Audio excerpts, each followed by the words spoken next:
So digitization, I think it has the potential to become one of the buzzwords of the year.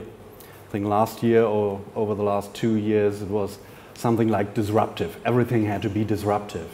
As of now, everything has to be digital. A digital revolution, the digital transformation, whatever.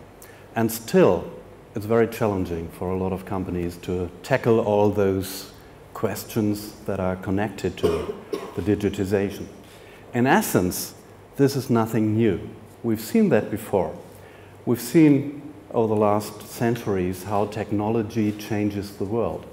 And we've seen before that some companies or some groups try to prevent technological development. It doesn't work out. This is something from 1865, the so-called Red Flag Act. In the UK, they tried to figure out how to prevent immobilization of the society. And the solution was that it required that each motor-driven car had to be driven by 2 persons, and in front of each car, someone with a red flag had to walk ahead and had to warn all others that there's a car coming. The car was not allowed to drive faster than 4 miles per hour, by the way. Nevertheless, there were hundreds, not to say thousands, of casualties over the next 3 decades, and my personal assumption was the guys with the flags. Probably they fell asleep and that was that. Second remark, when it comes to digitization, please try to make sure that you're talking about the same things. Digital transformation, in essence, can focus on 3 different corridors. You can either focus on the customer experience, the customer front end. Second, you can focus on your own processes, your production, optimize them. And third, and most challenging, you can focus on the business model itself and reinvent your business model. But make sure that you're talking about the same things, otherwise something like this might happen as we're approaching Christmas. If small Kevin writes to Santa Claus, "Dear Santa Claus, I'd like to have a THQ Wii Smackdown with Dragon Ball Budokai and War Republic Heroes." And Santa Claus answers, "Dear Kevin, I've got no idea what you're talking about, you'll get a book." This is how a lot of discussions about digitization and innovation figure out today. And the third remark, before I start with an outlook into the future world, well, is this here. This is probably one of the most important slides that you might see nowadays. It's an exponential function. And this is the great difference to what we've seen over the last decades or centuries when it comes to technological development. More and more developments are in these exponential functions. It's like knowledge in oncology. It doubles each 2 years. You all know Moore's law, that the processor speed doubles each 2 years. And it's quite challenging because we're not used to handle developments that are not linear, but that are exponential. And between those linear thinking and exponential speed of technological development, this is exactly where all those new disruptive business models try to attack you. If you're still on this linear line, you'll get a problem over the next few months or years or even today, because digital disruption is already the new reality in a lot of industries. The world's biggest taxi company doesn't own any taxis. The world's biggest accommodation provider doesn't own any flats. Sorry, I just need my glasses, it's too small here to read. The world's biggest telecommunication companies don't have a telco infrastructure. The world's biggest retailer doesn't have any inventory. The world's most prominent media owner doesn't produce any content. The world's fastest growing bank doesn't operate with traditional money. The world's biggest movie house doesn't have any cinemas. The world's biggest software providers don't program any apps.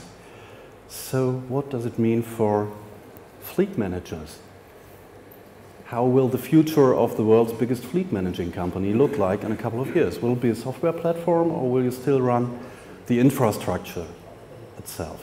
All those business models just focus on the software layer and try to scale that software business models up on a very fast pace. Wouldn't work if you have to provide all the infrastructure behind that.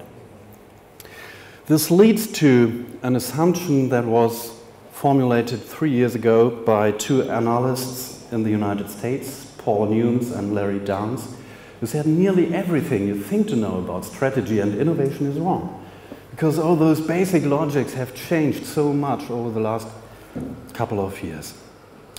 So let's take a look at our future living and working in a connected world. And I try to start with something that I call my personal belief. The future will be a mobile future. So if you're still struggling with your online solutions or your web platforms or whatever, please make the next step now and focus on mobile.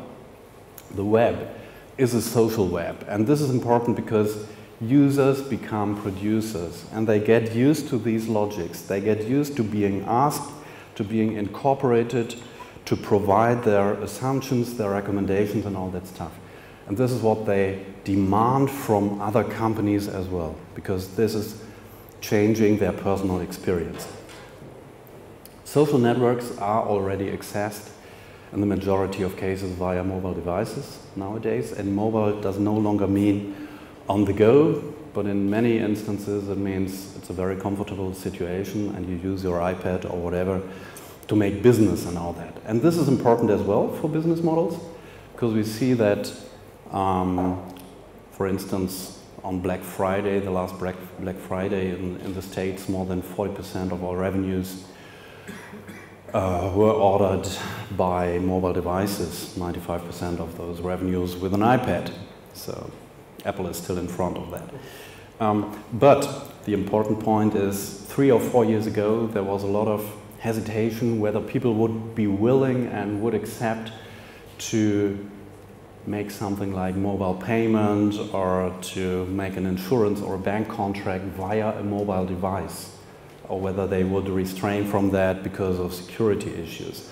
No, they don't. If the applications are comfortable enough, if the user experience is good enough, people will do that and people will use those mobile devices. So the challenge is to reinvent your solutions in a way that they can be run in a comfortable way on a mobile device. Good news for everyone who's building those devices, good news for everyone who programs applications. For us, the more important point is this, the Internet of Things, with an estimated 50 to 70 billion connected devices by the year 2020. This is just 3 years from now, more or less. 50 to 70 billion. So we're living in a very connected world in a very foreseeable future. And this will change some of our basic assumptions, and this will change some of our logics that we still have. I'll try to explain that, or I'll try to show some examples how these logics will change and what it means for all of us. First, smart cities. I think probably all of us have an idea in mind when it comes to smart cities, that we'll have a connection of all the infrastructure devices and traffic and public services and all that stuff. I would like to focus on just 2 examples for that. Bristol has declared itself an open programmable city last year in a cooperation with the University of Bristol. And I think this is a very, very interesting thing that they have started there, because they say we'll run this city like an iTunes store. So we have the network, we have the infrastructure, you are free to decide whatever you think is useful. You are free to program apps for this infrastructure and to make this city a smart city. And it's a kind of open innovation approach that we see as successful in a lot of different industries, taken to the public sphere right now. And I think they will be faster than any other programs that we see online. Second example, Amsterdam. Any one of you by chance been there in the last few weeks or months? No. Yes, you. Okay. So let me just pose a simple question. Have you been in the safe areas of Amsterdam, or would you like to go into the dark quarters as well? Safe areas usually, yeah? Okay. Amsterdam has set up a pilot project with Cisco and Philips in some quarters for smart lighting, smart street lighting.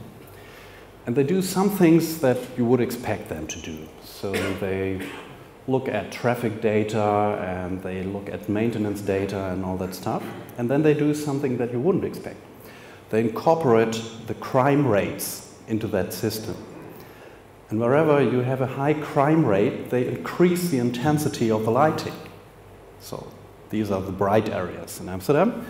And wherever there is a low crime rate, they decrease the lighting. So you have to switch your expectations. It's just the other way around. The dark areas, the dark corners are the safe ones. And the bright areas are the unsafe ones with high crime rates. And this is just one example how those sensor networks, those algorithms, will change the value of what we have experienced so far. There will be new decision layers that we don't have an idea how they work. Basically, none of us has an idea how insurance rates work today, or bank rates, credit rates, all that stuff. A lot of algorithms in the background. Nobody can explain why the offering for you is just like 3.4% and not 3.2 or whatever. This is exactly what's happening here. And on the other hand, all those cities, those smart cities, will change how they work and they will change how they look. And we'll see a first few examples for that. This is from Tehran, the Sharifa La House, an adaptive house that can be adjusted to climate conditions. We've seen the first 3D printed villa in China, in Winsun, 1,100 square meters, built up in 5 days for 140,000 euros. Promising, isn't it? We'll see an office building in Dubai planned for next year, operational in 2017, and we'll have a 3D printing device incorporated in one of those modules so that they can adapt that building to future challenges or demands or whatever. They can change the layout of that office later on. When it comes to smart homes, in Germany alone we'll have around 1 million smart homes by the year 2020. It's basically the same assumption here. Those houses will react and they will adapt to climate conditions, they will adapt to whether someone is at home or not, and all those electronics will be adjusted like that. We've made a study just a couple of weeks ago on how smart homes will have an impact on our future living, and I will just talk about the last two topics here. Smart homes will enhance health, and smart homes will become an integral part of everyday living. How does that work? What has a house to do with our future living or with the health? Well, the answer is quite simple. Back to exponential functions. Back in 1999, the cost for the DNA sequencing of a single genome was $2.7 billion, quite unaffordable. In 2014, it was $1,000, and this man here, Jörg Wallner, CEO of BGI, the company, the biggest gene sequencing company worldwide, he predicts that by the year 2018 to 2020, he can offer that service for less than 100 euro. And the second thing that he promises you is that he'll analyze your personal bacteria mix. And based on these two informations, your personal genome and your bacteria mix, he will provide you with functional food. That's his business model. And that functional food shall increase your life expectancy to 150 to 170 years. So if you can afford that, you might prolong, you might double your life expectancy. And if it is like that, and we're talking about 2018 to 2020, if it is like that, and you use your toilet early in the morning in that scenario, then you will not only just flush 20 liters of water afterwards, but that toilet will tell you whether you are healthy or sick and what you can do to improve your health status. This is how your house, your smart house, will help you with your living and with your health condition. Just one example for that. Let's leave that room, the restroom, and head to the wardrobe. Something's happening here that changes business models. Just looks like a small mirror that's incorporated in your wardrobe. But what's actually happening here, that mirror will tell you whether you have certain trousers, blouses, shoes, whatever, in that wardrobe. And if you don't have them there, and they are recommended with all the other stuff that you want to wear, just one click away. Just click on it and you order it. And you get it delivered to your home or wherever you want. So business logics are changing here basically. The decision what you wear and where you buy it and which recommendations you will follow, those decisions are taken into the mirror of your wardrobe. Say, into the software platform that provides the information for that mirror. It's no longer the retail store down there, it's no longer a fashion magazine. It's your mirror and the software platform. And either you are into that software platform and have the chance to offer your products and your services, or you lose the contact to your customer. We'll see a lot of technology coming into retail right now. This was one of the most controversial approaches for that, a company called Face Deals. The basic business model is that you log in with your Facebook account and you provide a photograph of yourself. And then this company will install cameras at the front door of stores. And the next time you enter one of those stores, there's a face recognition software. So the store manager will know who you are, will know your Facebook account, will know what you're discussing, will know what you're interested in or what you're not interested in, will know what you're recommending, etc., etc. And he can offer you especially and exactly what's good for you or what he thinks what's right for you right now. This was controversial because of the face recognition technology. It's too obvious. A lot of retailers do exactly this as of now, based on beacon technology. It's not that obvious, you don't have a camera in use, but you get the same amount of information on your customers. You know what he's interested in, you know what he's done in your iPhone application, in the app, and you can exactly tackle that challenge. And it doesn't always have to be a human to provide a personal experience. A lot of retailers try to provide a better personal, a better customer experience, an individualized offering for products and services as of now. And it may even be delivered by robots. This is what Nestlé is already running in Japan when they try to sell coffee machines. The basic for all those services, if you try to improve your products from a mass market logic to individualized to adaptive logics, then you have to have the opportunity and the ability to use the informations that are provided by social networks, and you have to run a lot of artificial intelligence to get things done.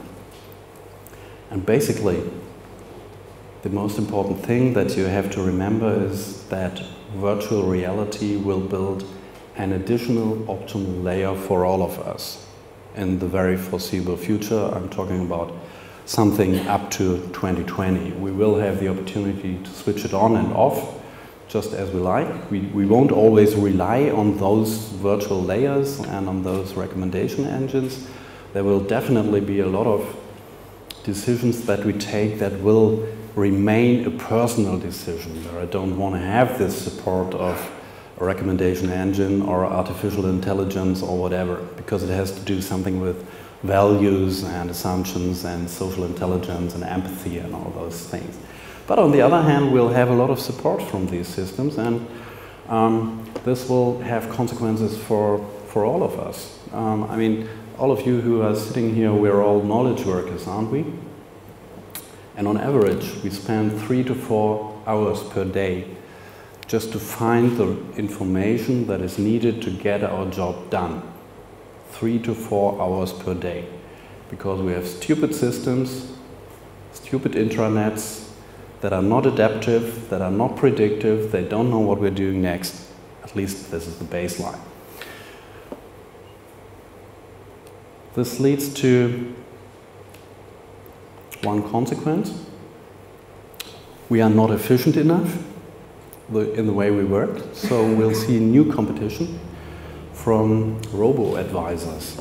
We'll see an automation of knowledge work. There was a study from the University of Oxford, probably you know that, predicting that over 70% of all jobs have a probability of more than 70% that they can be automated over the course of the next 10 years.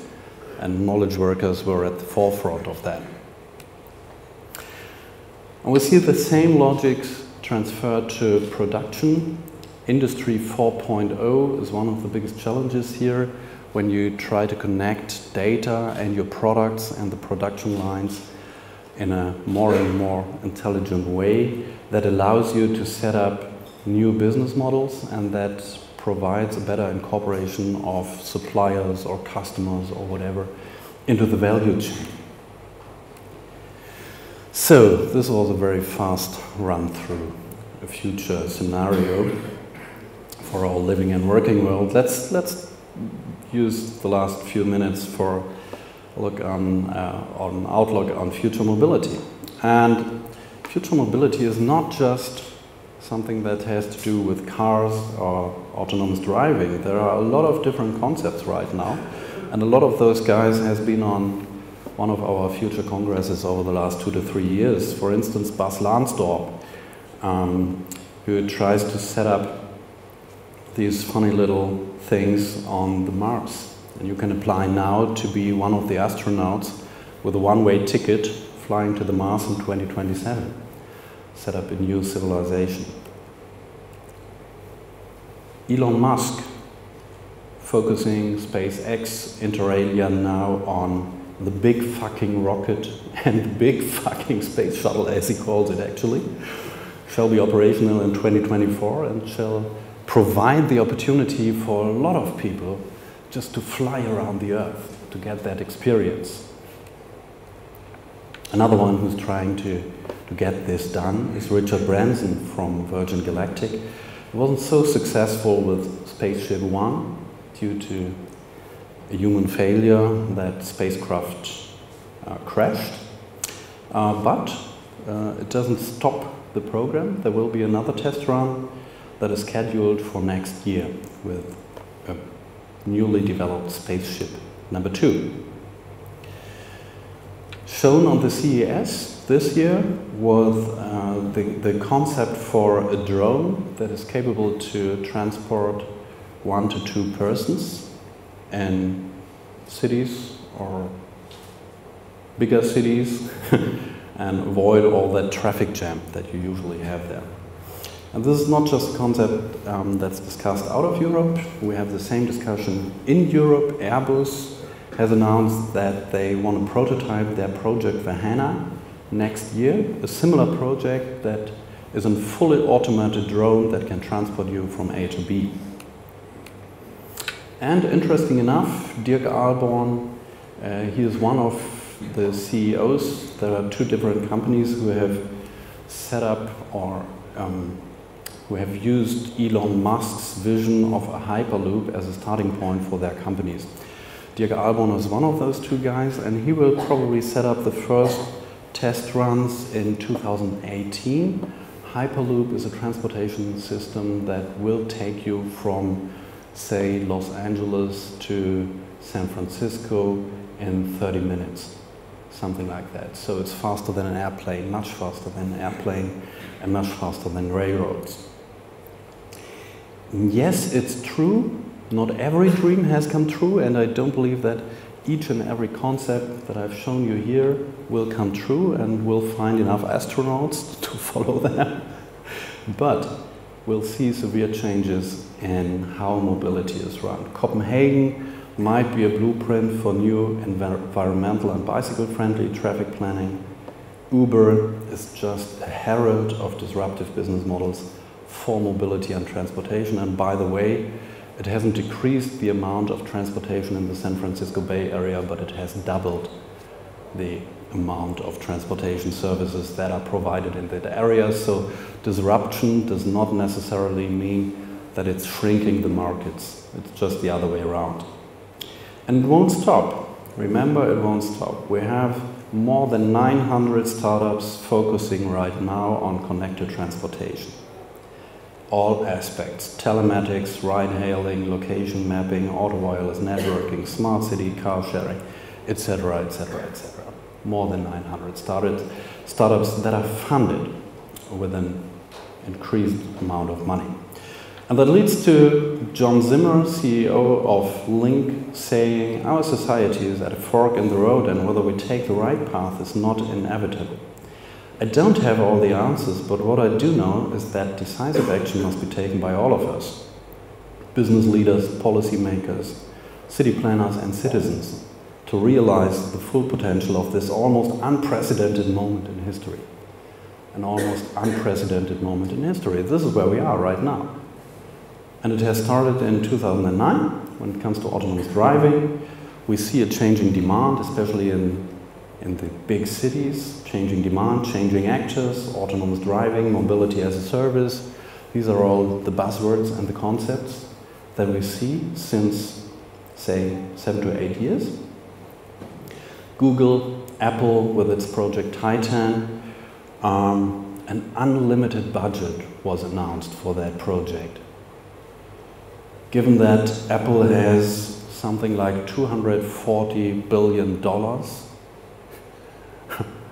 then an unlimited budget is a lot of money that they can use to provide solutions for this.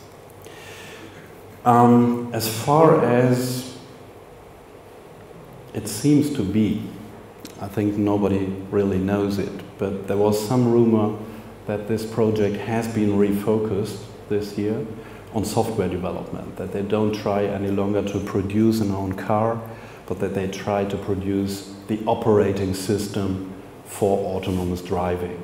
Like the iOS, there will be maybe an AOS for autonomous driving. Tesla will be here in the discussion and available with their cars outside, has just announced that all new cars will ship with level 5 autonomous driving hardware. This was announced a few weeks ago.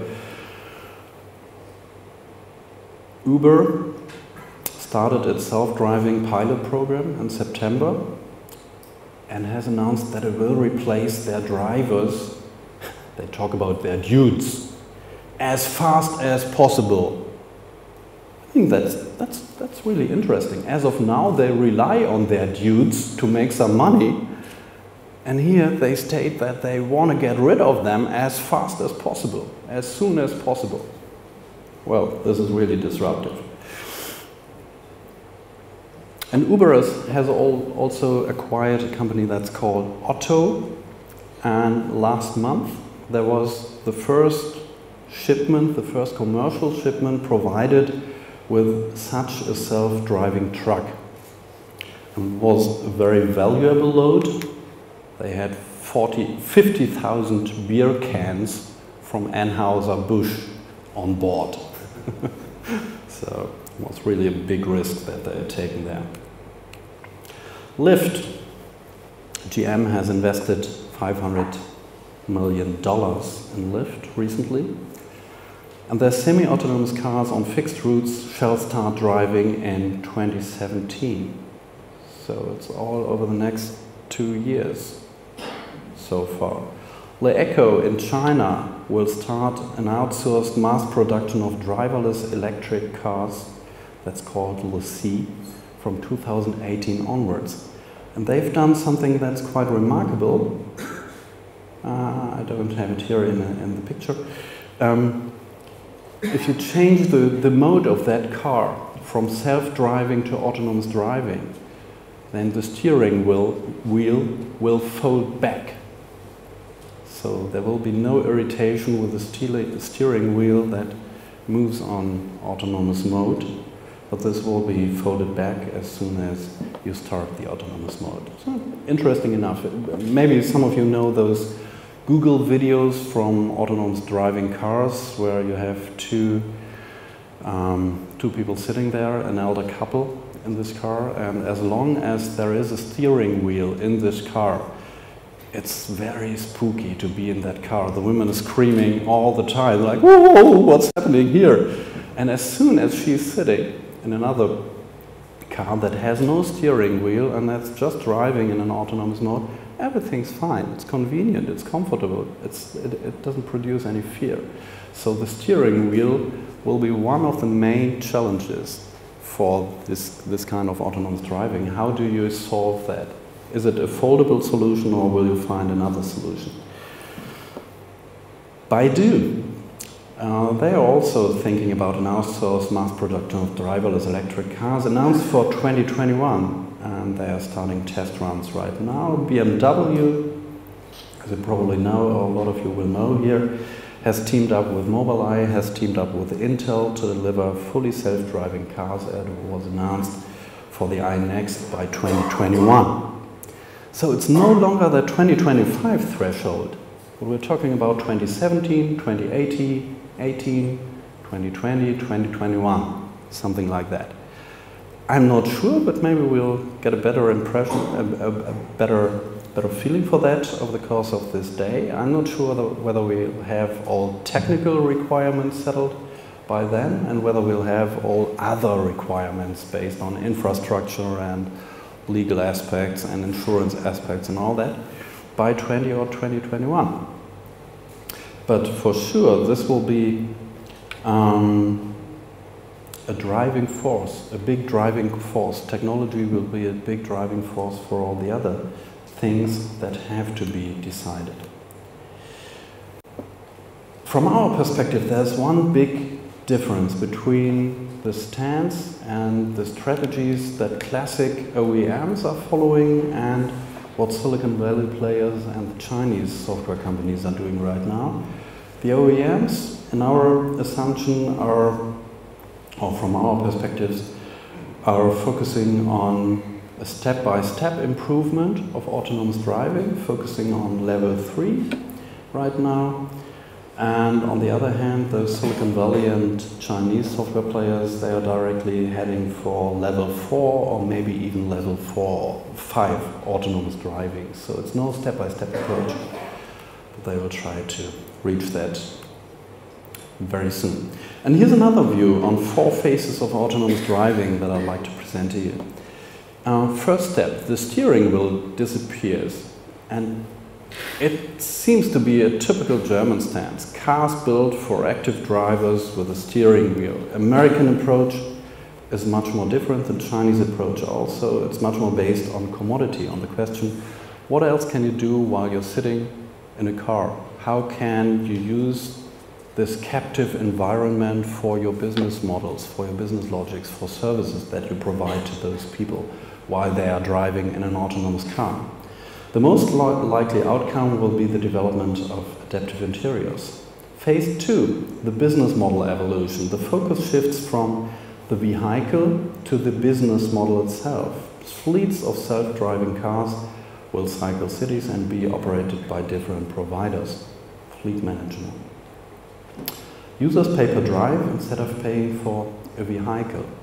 So probably you don't have to own the vehicle any longer to make use of the comfortable aspects of being able to use a car whenever you feel the need to do so. Step 3, mobility as a free service. Increased competition will lead to marginal costs for the use of self-driving cars. This is what we have seen in telecommunications, this is what we see in energy, this is what we see in a lot of different industries where we have an increased competition, prices drop down to nearly zero.